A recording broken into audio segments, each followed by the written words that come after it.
Shalom Hadavarniks. Welcome to our next session in the first regathering, Zionism and the Modern State of Israel. We're in session 15, dealing with Israel present. So let's go ahead and do a review of where we were last session. We began last session in 1950 by explaining how the Western powers guaranteed the existing borders of the Middle East.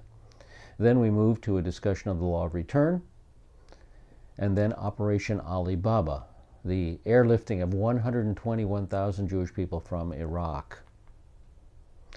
This was followed by noting the fact that in 1950, Jordan annexed the West Bank of the Jordan River. That is this area here, called the Palestinian Authority today. But notice, in 1950, Jordan annexed that territory, and there was no Palestinian state. There was no Palestinian state in existence at that time, in spite of many claims that have come out from the Palestinian Authority. The West Bank became part of Jordan. It was part of the Kingdom of Jordan, the Hashemite Kingdom of Jordan, from 1950 until the Palestinian state was created. All right, then we moved on to the 1956 Sinai Campaign.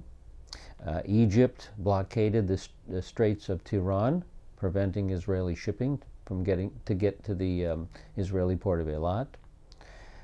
And in addition, Nasser nationalized the Suez Canal. This enraged Britain and France, and of course, Israel was already under attack with the blockading of the canal.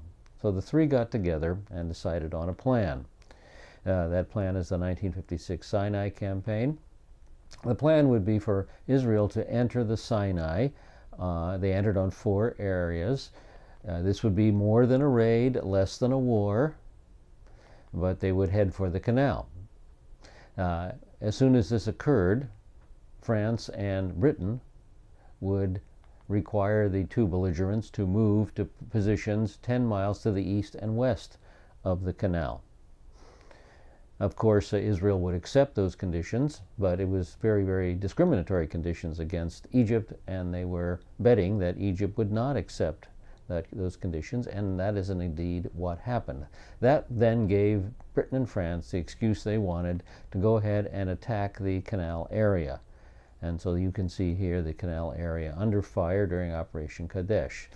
Britain and France did regain control of the canal, but it was soon turned over again back to Egypt, and the whole operation was successful for Israel because the Egyptian blockade of the Tiran Straits was lifted for 11 years. In 1961, Adolf Eichmann was tried and executed in Israel. He was in charge of a major part of the final solution to the Jewish people, the execution of the Jewish people. And here's a picture from his trial. So that brings us to the new material this session. We'll move to 1964 and the national water carrier constructed. Now, during the earliest days of Jewish settlement in Israel, no one doubted that irrigation was the indispensable key to economic growth and survival. By 1960, therefore, Merkorot, Israel's water planning authority, had laid out a working blueprint for a national irrigation scheme. The budget for the entire undertaking came to over $175 million, which is a lot of money in those days.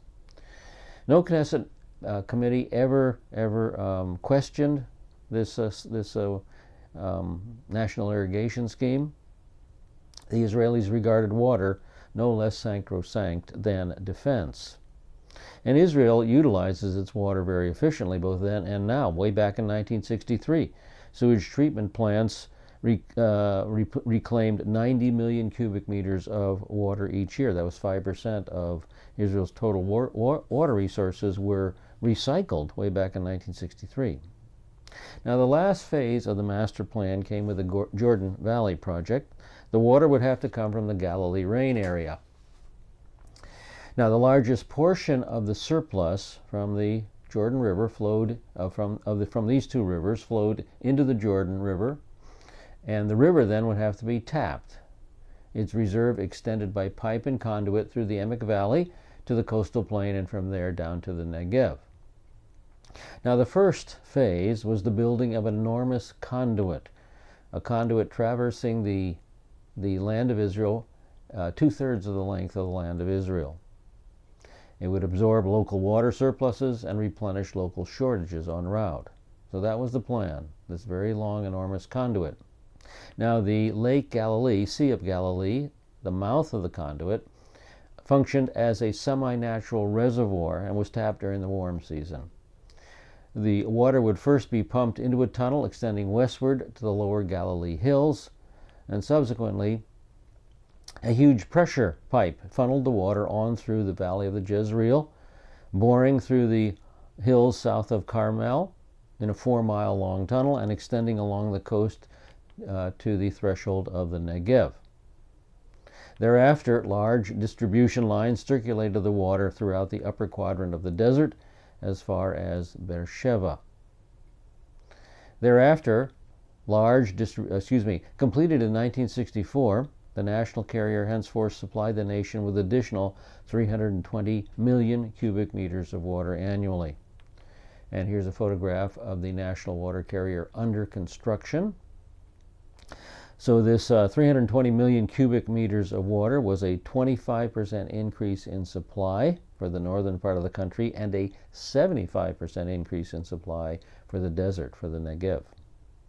The national water carrier revolutionized the possibilities for agricultural and industrial development in the northern sector of the desert. And here's a picture of the national water carrier as it looks today in its finished and functioning shape. The communities of Ashdod, Ashkelon, Kiryat Gat, Beersheba, and Dimona, all in the south, all in the Negev there, for the first time were able to meet the growing water requirements of new factories and municipal services. For Israel as a whole, the completed Jordan Water Project opened up assurances of employment for an intended population of at least 5 million. And of course, Israel has exceeded 5 million quite a bit today, modern Israel. All right, 1964, the Palestine Liberation Organization was also created. Now, the PLO is undoubtedly one of the most infamous terrorist organizations around the world. Created in 1964 during the Arab League Summit in Cairo, the PLO's originally stated goal was the liberation of Palestine through armed struggle, while seeking to destroy the existence of Zionism in the Middle East. And here is the insignia of the Palestine Liberation Organization. And you can see that all of the land of Israel is on their map. They want all the land of Israel to be the land of Palestine. They don't want any Jewish presence in the territory that the Jewish people used to live in, or the Jewish people have lived in ever since we entered the land after the Exodus, 40 years after the Exodus. Now, it was not long before the group splintered into various factions, all of whom believed that they knew the best way to achieve liberation for the Palestinians. The most notable of these groups were the Popular Front for the Liberation of Palestine, the PFLP, and the Democratic Front for the Liberation of Palestine, the DFLP, and the Popular Front for the Liberation of Palestine General Command, the PFLP-GC, and of course Fatah. And of course the common element in every insignia there is the fact that Israel exists as a Palestinian state, not as a Jewish state, and that the Arabs control the land from the Jordan River to the Mediterranean Sea. That's the common element. Fatah, by the way, if I didn't mention it, is the Arab Liberation Movement. Now, while each of these factions were independently controlled, they all remained more or less under the umbrella of the PLO. Now, by 1967, the PLO had decided that their primary goal was the destruction of the State of Israel. So over the next 10 years, this goal was the primary focus of a massive terrorist campaign by which their reputation was formed. This terror war caused hundreds of casualties on both sides, but with very little to show in return for the Palestinian cause.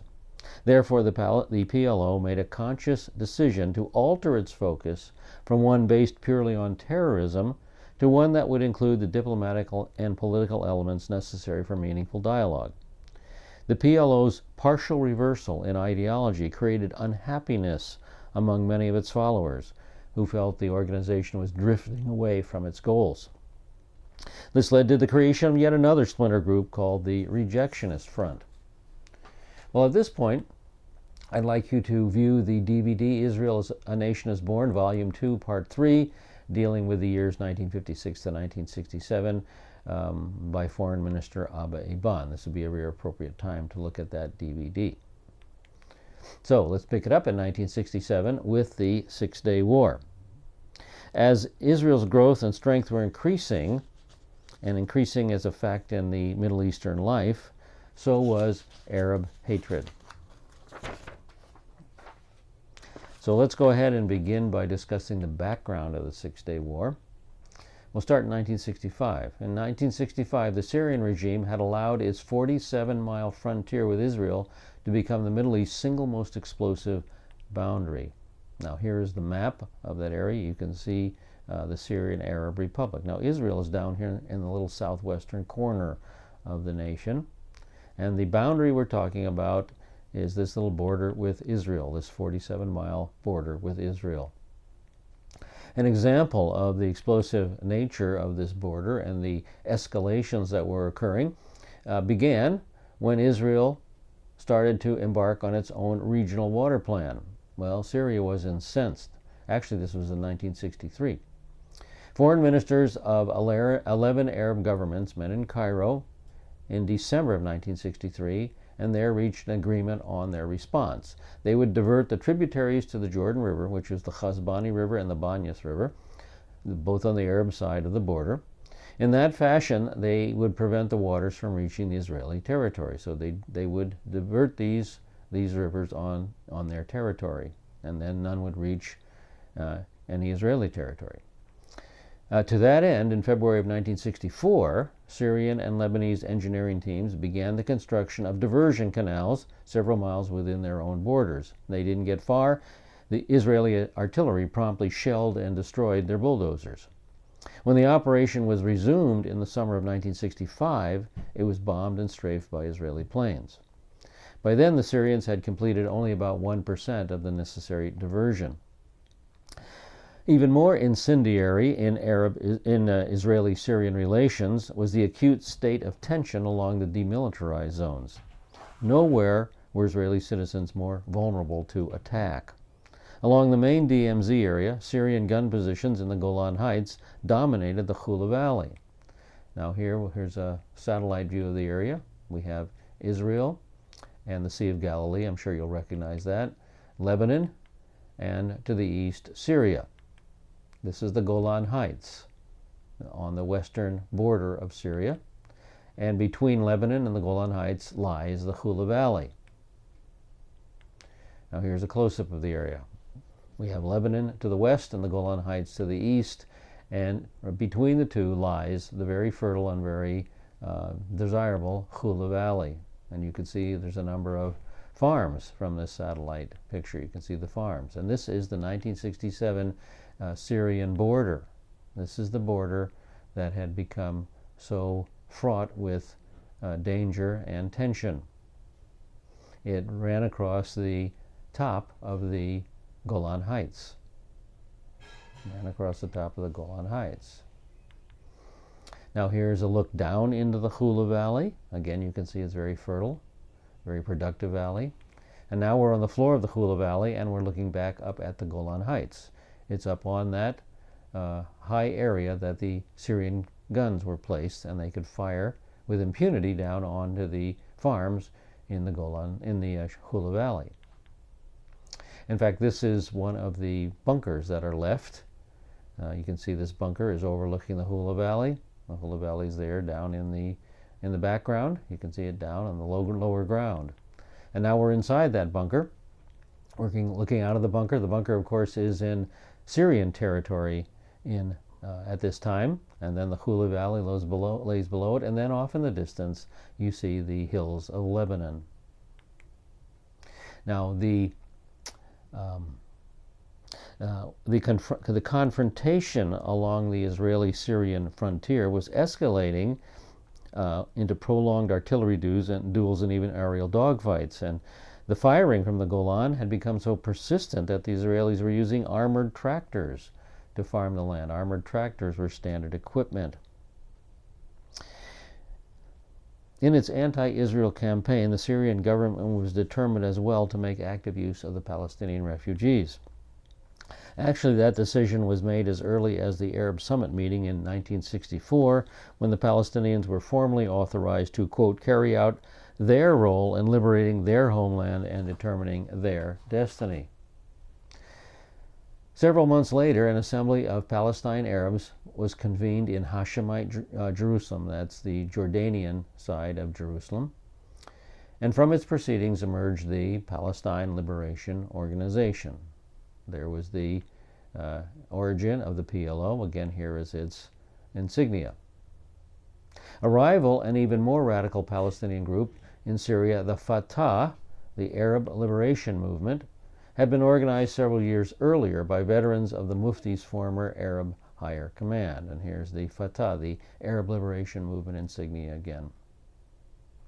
Even as Syrian troops ensconced on the Golan shelled and mortared Israeli farm settlements on the Hula Valley floor, Fatah guerrillas were laying repeated ambushes for Israeli army patrols and inflicting numerous casualties. In 1966, Nasser signed a new defense pact with the Soviet Union. Under its terms, the Russians were extended naval facilities at the Mediterranean ports of Mersa Matruh and Sidi Barrani, and the Red Sea port of Qusair, and three Red Sea fishing villages. 3 airports were placed at the Soviets' disposal. In return, Moscow undertook to increase its shipments of arms and technicians. Now, in April of 1967, there could be little question that the deteriorating border situation with Syria was electric with danger. Fatah infiltration raiders were crossing over with greater frequency each time, and they were being accompanied by larger numbers of Syrian regular army troops. On May 11th, Jerusalem notified the Security Council that unless Syrian provocations ended, the Israeli government regarded itself, quote, it regarded itself as fully entitled to act in self-defense. At this point, deeply alarmed by the security, or for the security of their favored Arab protege, the Russians took their most calamitous misstep since the beginning of their intrusion into the Middle East. On May 12th, Dmitry Podyeyev, the Soviet ambassador in Cairo, wired Moscow, "Today we passed on to the Egyptian authorities information concerning the massing of Israeli troops on the northern frontier for a surprise attack on Syria." Now, the report to Cairo was entirely false. Nasser, in turn, agreed to dispatch a series of military missions to Syria. Upon being taken to the southern border with Israel, the Egyptian visitors were less than impressed by the evidence they found of Israeli concentrations. There were no concentrations. There was no evidence of Israeli intent to attack.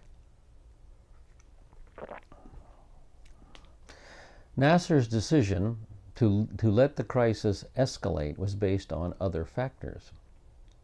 On May 15th, Cairo announced a state of military emergency, and they sent 2 armored divisions moving ostentatiously through the boulevards of Cairo and then crossing over the Suez into the Sinai.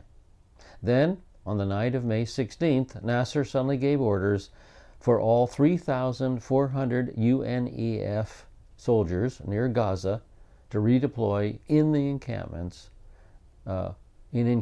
within the Strip itself. The UN would not accept any half measures.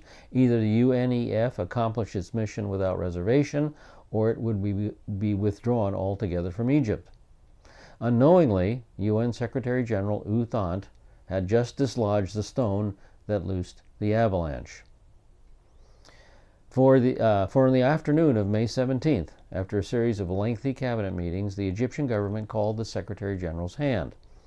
It notified him that it was ordering a complete UNEF evacuation from Egyptian territory and from the Gaza Strip. This flew in the face of the fact that General Assembly Resolution November 4th, 1956, meant that the UNEF could not be withdrawn without the consent of the General Assembly. This understanding had been verified in February of 1957 by Dag Hammarskjöld, the previous Secretary General, following a lengthy personal conference with Nasser. On May 18, 1967, therefore, U Thant met urgently with delegates of the 7 countries whose troops served in the United Nations forces. It was then that the Secretary General learned, to his dismay, that these representatives, following the lead of India and Yugoslavia, were determined to recall their soldiers at any cost. Under no circumstances would their governments risk lives of their troops in the Middle East. In other words, the UNEF was a facade. Nobody was willing to carry through with their UN responsibilities.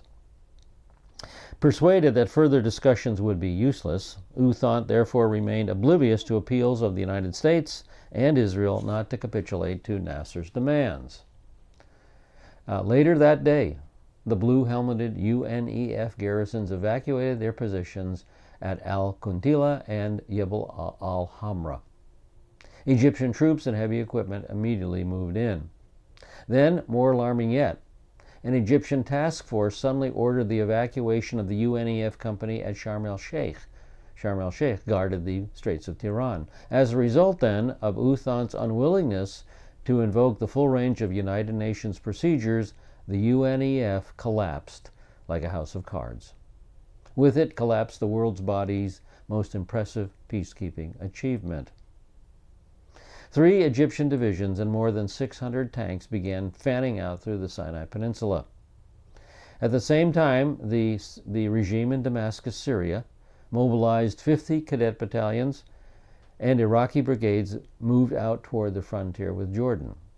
The governments of Kuwait, Yemen, and Algeria announced their readiness to dispatch troops and planes to Syria and Egypt. As it developed, the afternoon of May 17th was the turning point of the Middle East crisis. Until then, retreat without loss of face might have been possible for Nasser. Having satisfied himself with a show of strength, the Egyptian president could have then ordered his divisions back to Cairo, leaving the impression that he had forestalled a Zionist attack. But his government's response to U Thant and the latter's instant capitulation signified the point of no return. To his own astonishment, Nasser had won a brilliant victory scarcely by raising his little finger. Once again, he was on the threshold of becoming the unchallenged leader of the Arab world, and now he had to act the part. On May 19th, Egyptian units were reinforcing their former garrisons at Sharm el-Sheikh, while in Gaza, Ahmed Suqeri's Palestinian army, consisting mainly of refugees, was preparing to occupy the border encampments that until that time had been manned by the UNEF.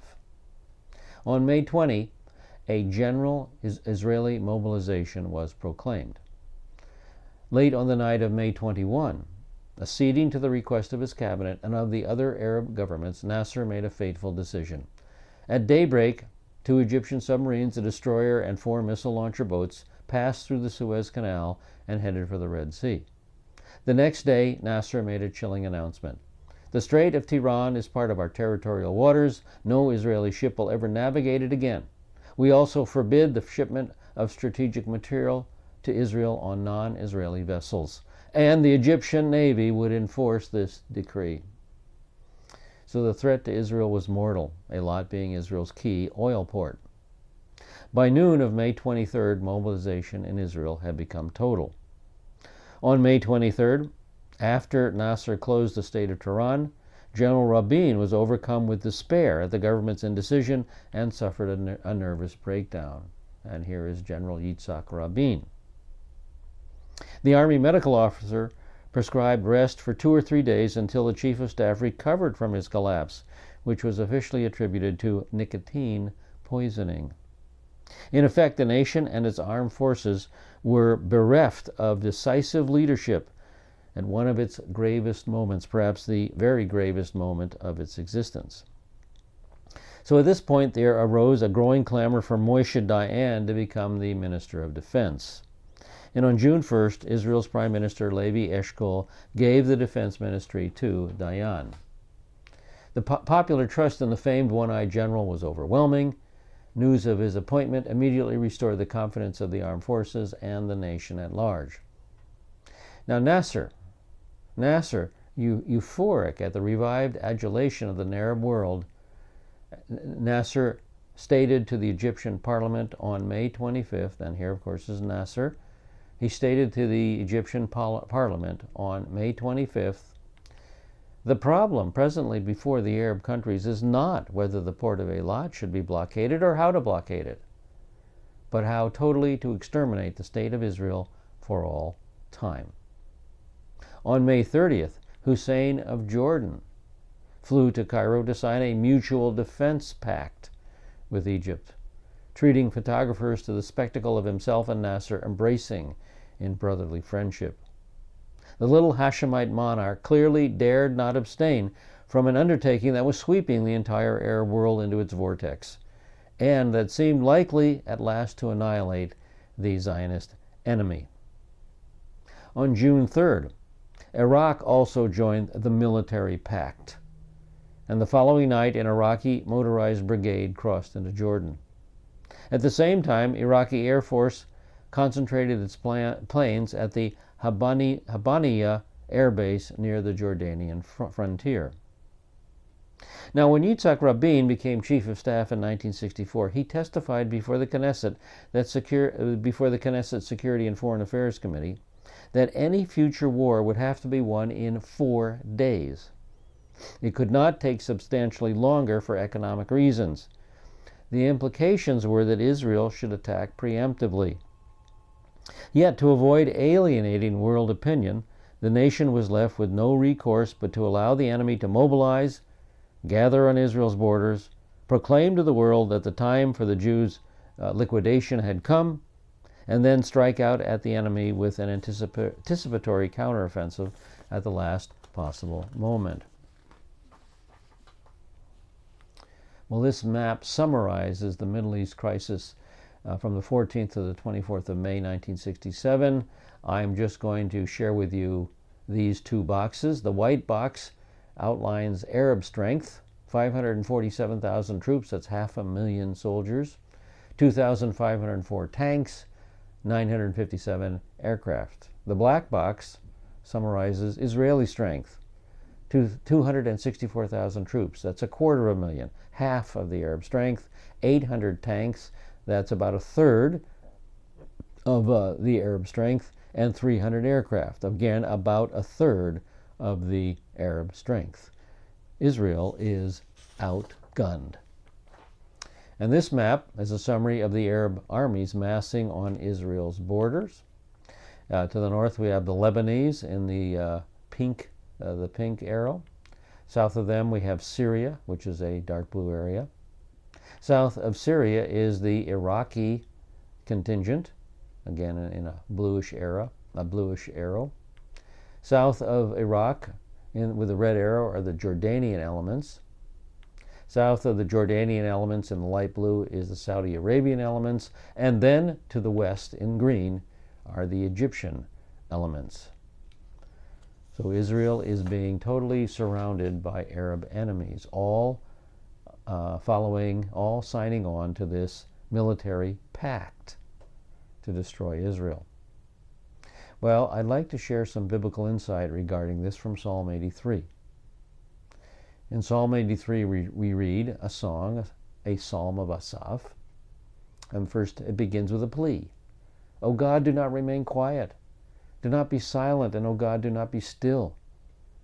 For behold, your enemies make an uproar, and those who hate you have exalted themselves. They make shrewd plans against your people. That's exactly what was happening.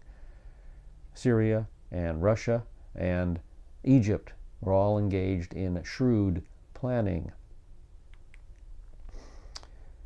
Why? What was the object of the shrewd planning? They conspire together against your treasured ones. They have said, come, let us wipe them out as a nation. And that's exactly what Nasser was saying. Then the name of Israel will be remembered no more. For they have conspired together with one mind. Against you they make a covenant. And all these nations entered into a military pact against Israel. They entered into a covenant. And then the nations are named. The tents of Edom, and the Ishmaelites, Moab and the Hagrites, Gebal and Ammon, Amalek, Philistia with the inhabitants of Tyre. Assyria has also joined with them. They have become a help to the children of Lot. Selah. Meditate on this. Think about it. And now comes the plea again for justice, judgment, protection. Deal with them as with Midian, as with Sisera and Yabin at the torrent of the Kishon, who were destroyed at Endor, who became as dung for the ground. Make their nobles like Oreb and Zeeb, and all their princes like Zebach and Zalmunna, who said, "Let us possess for ourselves the pastures of God." O my God, make them like the whirling dust, like chaff before the wind, like fire that burns the forest, and like a flame that sets the mountains on fire. So pursue them with your tempest, and terrify them with your storm. And that's exactly what God did. Fill their faces with dishonor, that they may seek your name, O Lord. Let them be ashamed and dismayed forever, and let them be humiliated and perish, that they may know that you alone, whose name is the Lord, are the Most High over all the earth. Well, the Arab nations have not learned that lesson yet. But it's interesting to note that the Arab nations, the modern Arab nations surrounding Israel, represented all these areas. The Jordanians, their territory was the home of the ancient Edoms, the children of Lot, the Moab, and the Ammonites. Saudi Arabia is the ancient home of the Ishmaelites of verse 6.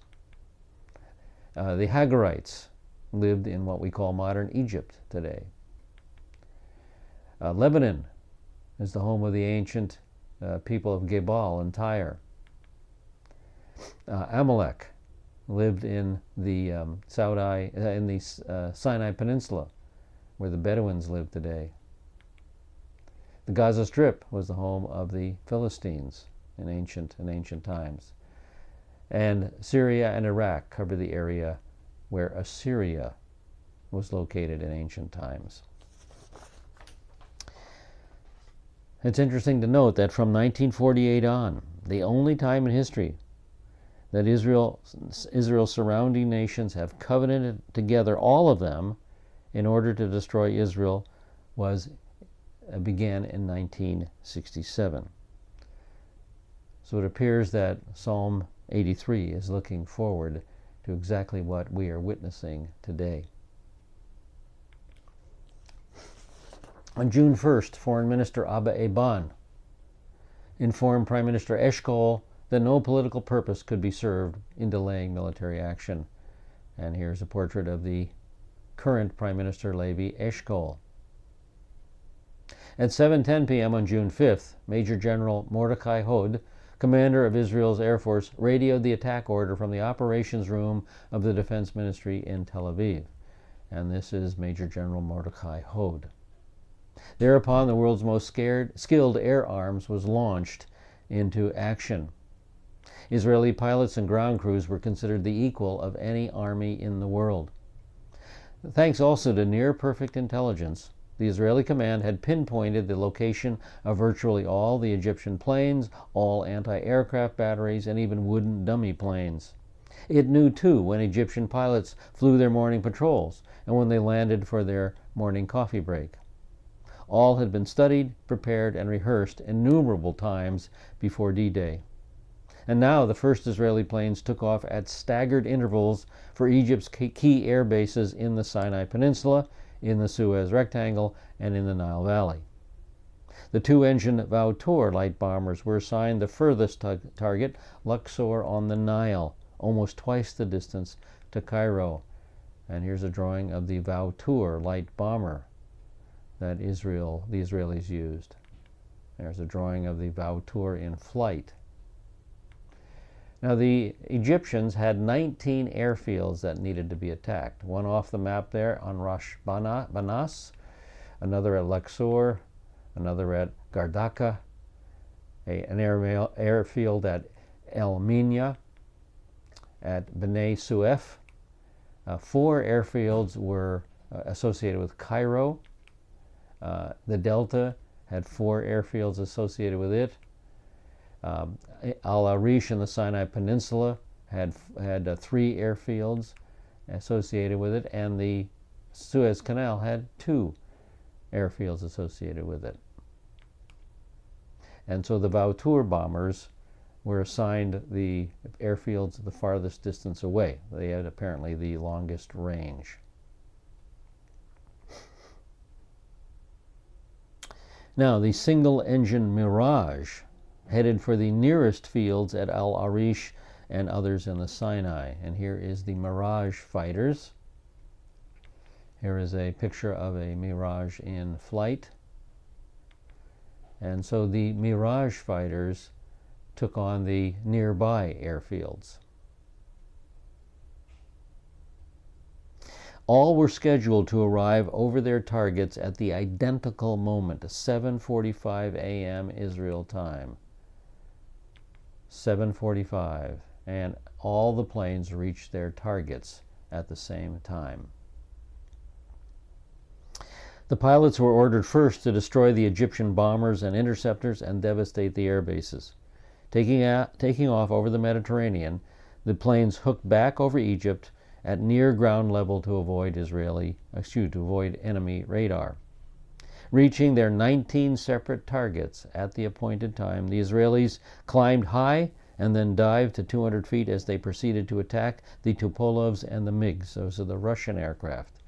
The Egyptian fighters were taxiing to a halt after returning from their morning patrol. The anti-aircraft crews were also caught away from their positions. The Israelis accordingly made 4 passes over their targets, consuming their allotted 7 minutes to destroy the enemy planes, and then to rocket and bomb the Egyptian airfields. 10 minutes after the first attack came, then came the second, and 10 minutes after that, the third. So the first attack was at 7:45. In 7 minutes, the planes were gone. 3 minutes later, at 7:55, the second attack came. 7 minutes later, they were gone. 3 minutes after that, the third attack at 8:05 proceeded. So not one, but 3 perfectly coordinated attacks were executed. As the Israelis streaked for home, they managed to evade a number of surface-to-air missiles that climbed up after them. And after 170 minutes, Israel's pilots had smashed Egypt's best-equipped air bases and turned 300 of Nasser's 340 combat planes into flaming wrecks. And here is a picture of 3 destroyed MiGs, 3 of the MiGs that were turned into garbage. Another 20 Egyptian planes were shot down in the air. So 300 destroyed on the ground, 20 in the air. That means only 20 were left functioning.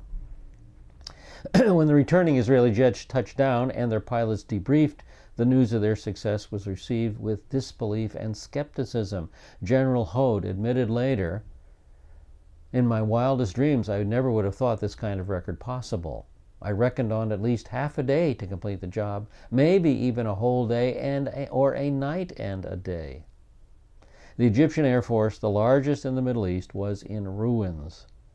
Now the Israelis were free at the very outset to concentrate on the Egyptian ground armies. Indeed, throughout the next few days, the Air Force roamed at will over Sinai, destroying the entire convoys of armor and other vehicles fleeing to the canal. Now at 8:15 on June 5th, the Israeli ground forces attacked. This is 1/2 hour after the aircraft attacked the air bases. 1/2 hour later.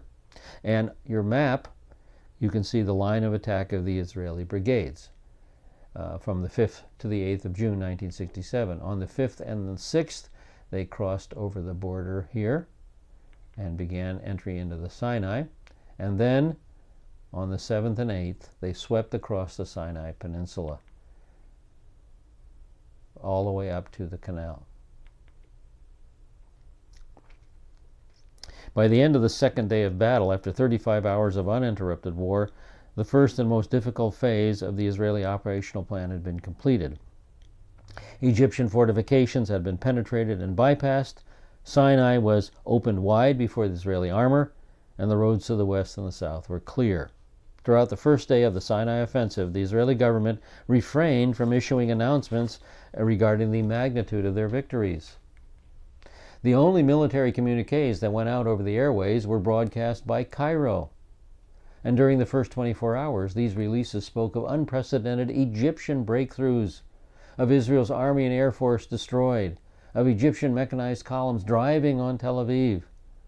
The fake news was accepted unquestionably everywhere in the Arab world, and it influenced the precipitous decisions of Syria, Jordan, and Iraq to enter the fighting, which was probably the purpose of the fake news, to motivate them to get into the fight and help Egypt.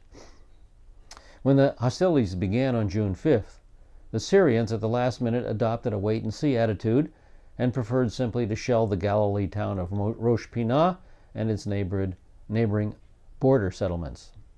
Israeli artillery kept up a vigorous reply to the Syrian barrage. By the late afternoon of June 5th, the Israeli Air Force all but eradicated the Syrian air arm, and it was apparent to Damascus that it had been misinformed as to the extent of Egyptian victories. Deprived by then of the opportunity to embark on a major offensive, the Syrian regime made its second mistake in continuing hostilities on a local scale. On June 6th, a Syrian infantry and armored company launched 2 attacks on Tel Dan and on the kibbutz Sha'ar Yashuv. These were repelled by Israeli tank and air units. The Syrians would pay bitterly for this miscalculation. The Jordanian blunder was even more catastrophic. King Hussein received an urgent message from Prime Minister Eshkol appealing to Hussein to refrain from entering the war. The Israeli leader promised that his own government would not initiate hostilities along the Eastern Front. But, however, shooting from Jordanian positions at the southern end of Jerusalem broke out on the mid-morning of June 5th. The Jordanians, it hoped, were interested in simply making a gesture to remain in Nasser's good graces. To ensure that they entertained no serious ambitions, the Israeli Air Force commenced bombing runs on the Amman and Mafraq airfields at 12:30 p.m., liquidating the entire Jordanian fighter fleet. At 1 p.m., either by prearrangement or in a counter-retaliatory spasm, Arab Legion forces crossed the Jordanian armistice lines and occupied UN headquarters on the Hill of Evil Council. From the larger military viewpoint, the seizure of the Hill of Evil Council was Hussein's greatest error. He failed to detect the power of Israeli air squadrons over Amman when Egypt was boasting that virtually all Israel's planes had been destroyed. None of Nasser's commanders gave him the actual facts. It was only by 4 p.m. that the headquarters officer arrived with straight information. I have come to tell you we no longer have an air force. On June 6, the Egyptian High Command ordered its troops to fall back to the second line of defense in the Sinai. Israel then launched a coordinated attack at dawn on June 7th. In the ensuing armored battles on flat terrain, the highly skilled Israeli tankers all but annihilated their opponents. In the end, more than 800 Egyptian tanks were knocked out or captured, and at the same time, another conquest proved surprisingly easy. On June 7th, Sharm el-Sheikh, the Egyptian coastal fortress overlooking the Strait of Tiran, fell without resistance. The Egyptians fled even before Israeli paratroopers could be dropped, or before the first amphibious units disembarked from their LSTs. Thus, elements of the battalions that had landed at Sharm el-Sheikh subsequently were flown by helicopter to Al-Tur, where they continued northward along the shore of the Gulf of Suez. On June 8th, they linked up with Israeli units coming down the Gulf coast from Ras Sadur. And so this is the movement of the Israeli troops from Sharm el-Sheikh up the coast of the Sinai Peninsula. And so now the entire Sinai was ringed by Israeli forces. Only one strip of unguarded territory remained, and that was the canal itself. With the greater part of the Egyptian army smashed in the desert behind them, the Israelis pressed on ahead to the canal. On June 8th, Israeli troops had reached Al-Qantara and destroyed the remaining Egyptian armor there. So the victory was a staggering one. 7 Egyptian divisions, totaling 100,000 men, had been crushed in less than 4 days. At 1 p.m. on June 8th, Fedorenko of the Soviet Union introduced a ceasefire resolution at the UN. The resolution was passed unanimously. Israeli Ambassador Abba Eban declared that Israel would abide by its terms provided the Arab states indicated agreement. Nasser accepted the resolution, and the war on the Egyptian front was over. Now let's move to the Jordanian front in the area of Jerusalem. And we'll look at the fact that Jerusalem would be reunited. At this point, I would recommend reading the book by General Mordecai Gur called The Battle for Jerusalem. Very, very interesting reading. This is General Mordecai Gur. It's a fascinating book, giving you much more detailed information than I'm able to give you. Well, Jordanian troops occupied Government House on the afternoon of June 5th and proceeded to shell the small Israeli detachment on Mount Scopus. So here is the battle for Jerusalem. Number one, first of all, the Jordanians take Government House. Now this is the old city, and Government House is located here south of the old city on the hill of Evil Counsel, located right there.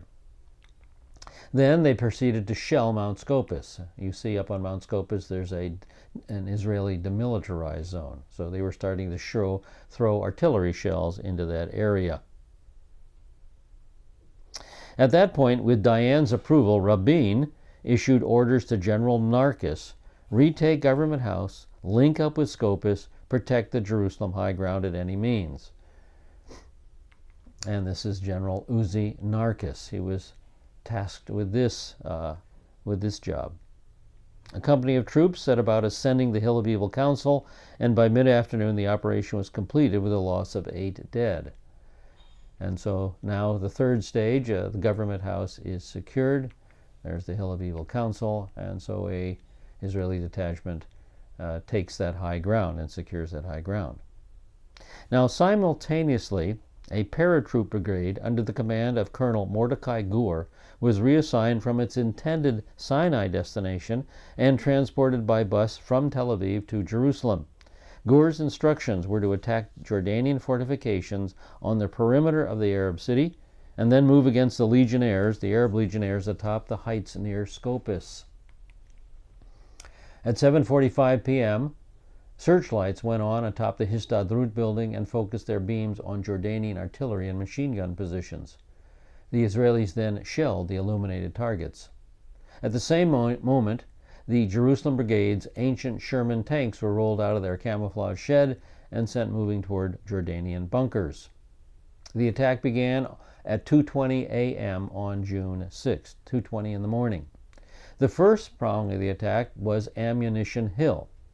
Now the Arab legionnaires fought heroically, and positions had to be stormed trench by trench in a fierce and costly battle. So here is the map. Here is the old city. We're now looking north of the old city, and Ammunition Hill is in this proximate area. And so the paratroopers attacked Ammunition Hill. And again, this was a very fierce and costly battle.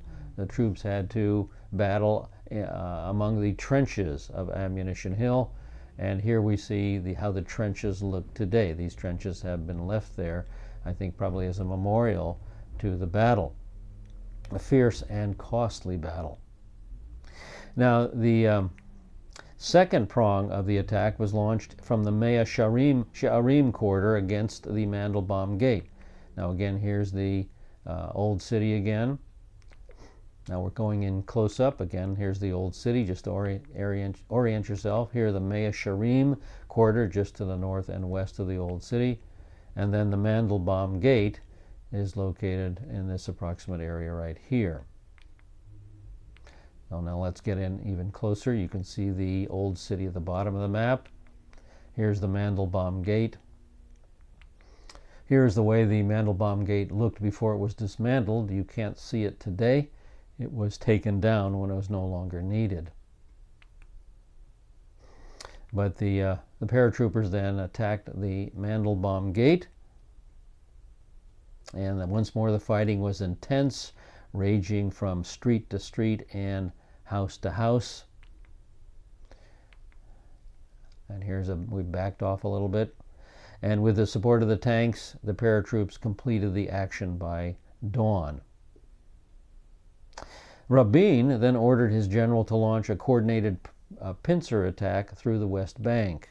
So now we move to the West Bank, and here is the pincer attack from north and south. The operation was carried out with almost mathematical precision. By late morning on June 7th, ravaged by aerial strafing and bombing, Jordan's 25th Infantry and 40th Armored Brigades collapsed as fighting units there in the West Bank. All the major cities of the West Bank were now in Israel's hands, and Israeli armored columns had even reached the Jordan River. At 8:30 a.m. on June 7th, Gur ordered an infantry attack against the final remaining Jordanian high point overlooking Jerusalem. It was the Augusta Victoria Church, and it fell easily.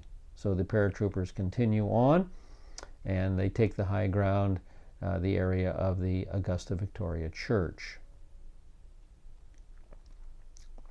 Immediately afterward, the paratroops launched a tank and infantry assault against the Lion's Gate, one of the principal entrances to the old city. So we'll back off a little bit, change our map a slight bit. Here is the Lion's Gate of the old city. And so the troops came down the hill into the Kidron Valley and then up the other side of the valley to the Lion's Gate. And again, here is the Lion's Gate. You can see it in relation to the old city. This is the way the Lion's Gate looks today. It's called the Lion's Gate because of 4 lions that decorate the wall there. Here's a close-up of 2 of the lions, and then a close-up of 1 of them. This is why it's called the Lion's Gate. Now, rolling through the Lion's Gate, the column made directly for the Temple Mount, the ancient Temple Mount. And here's a drawing, gives you kind of a 3D view of what was going on through the Lion's Gate. And then almost immediately there are a number of entrances to the south into the ancient Temple Mount. After securing the Temple Mount, and here are the troopers on the Temple Mount moving toward the Dome of the Rock there. After securing the Temple Mount, the paratroopers dashed for the western wall. They went for the Mughrabi Gate, which is on the southwestern corner of the Temple Mount, and they exited the Temple Mount at the Mughrabi Gate, and they were in sight of the western wall. At that time, and I guess even today, Israel's most sacred stretch of territory. There is the ancient prayer plaza. So they wanted to secure it from snipers. The firing had not yet stopped around the western wall when Rabbi Shlomo Goren, chief chaplain of the Israeli army, rushed to the holy site to loose a triumphant blast on the shofar. Now here are Israeli soldiers at the western wall. A very famous picture.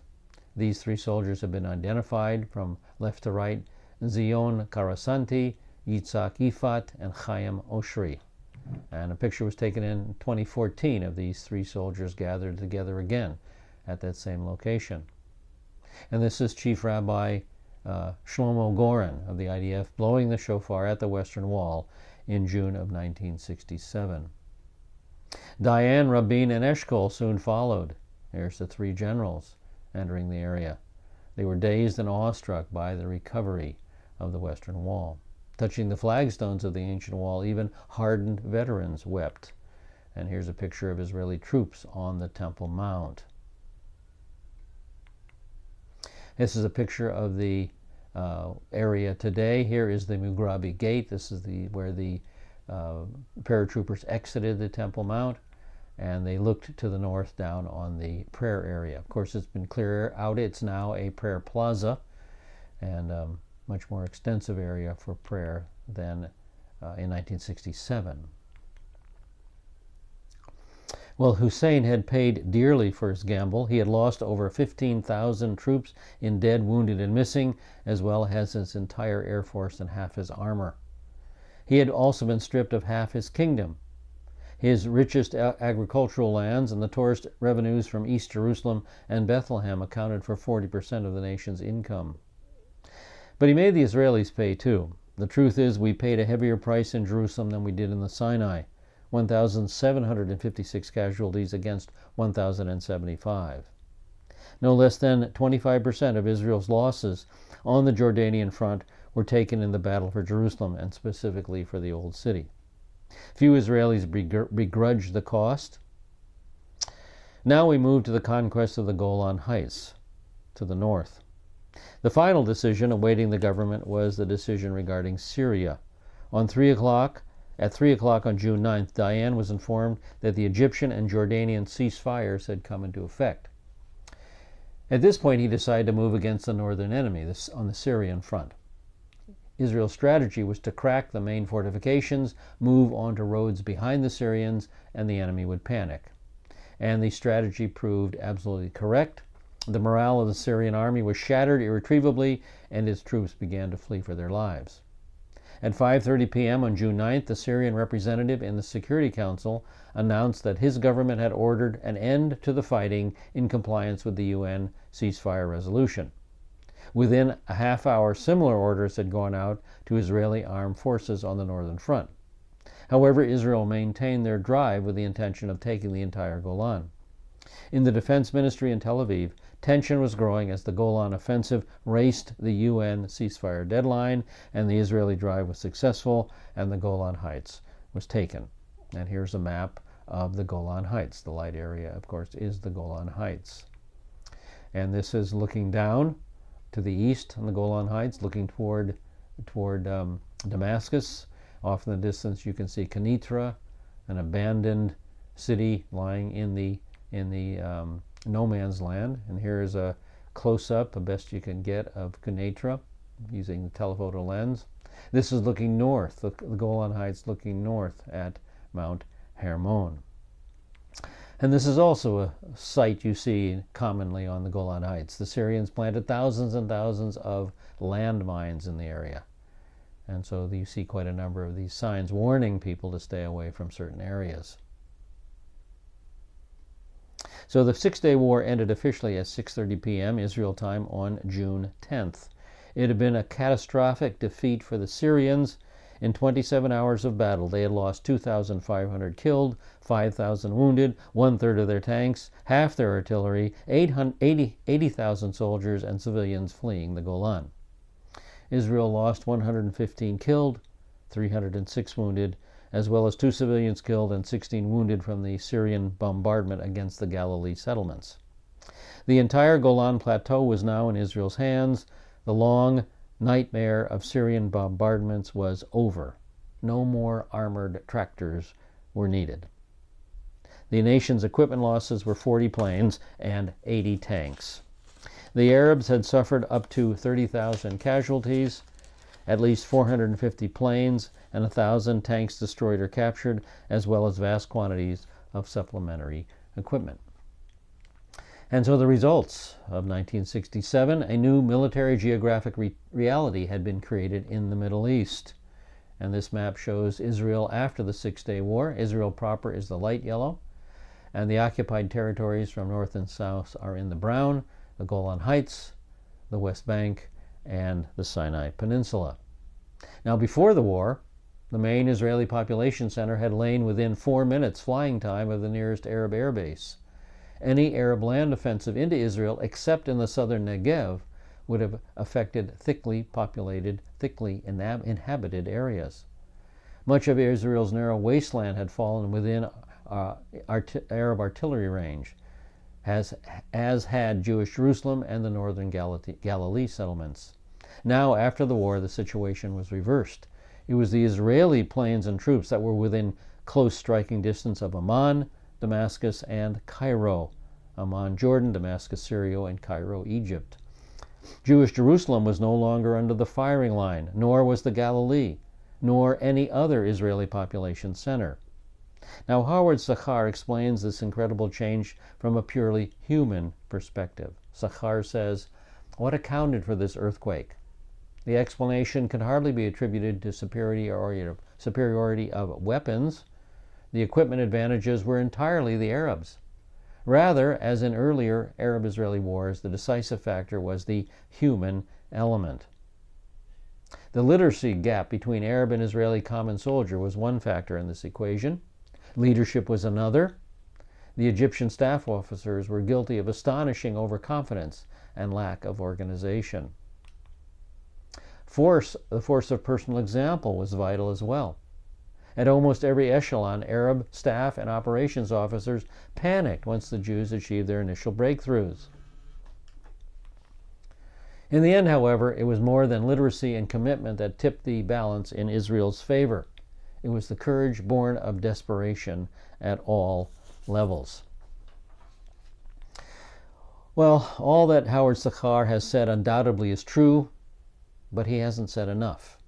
His explanation is not satisfactory. In the end, more is to be said. In the end, we have to acknowledge that the hand of God was poised over the nation of Israel. Human courage alone and human element alone cannot explain the Six-Day War. Only when we acknowledge the unseen divine activity of divine intervention can we satisfactorily account for all that happened. That's the only way to account for the Six-Day War.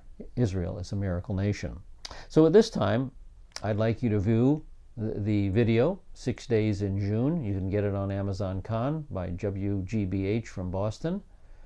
6 Days in June, the war that redefined the Middle East. And also, a nice program to watch at this time would be Program 7, and Against All Odds, dealing with 1967. All right, we'll pick it up next session. We're just a little bit over, and I've taken you a little overtime this session. We'll pick it up next time with an explanation of UN Security Council Resolution 242. So thanks so much for being our students. I'm very glad that you're interested in our classes. Again, we'll see you next session. Lahitraot.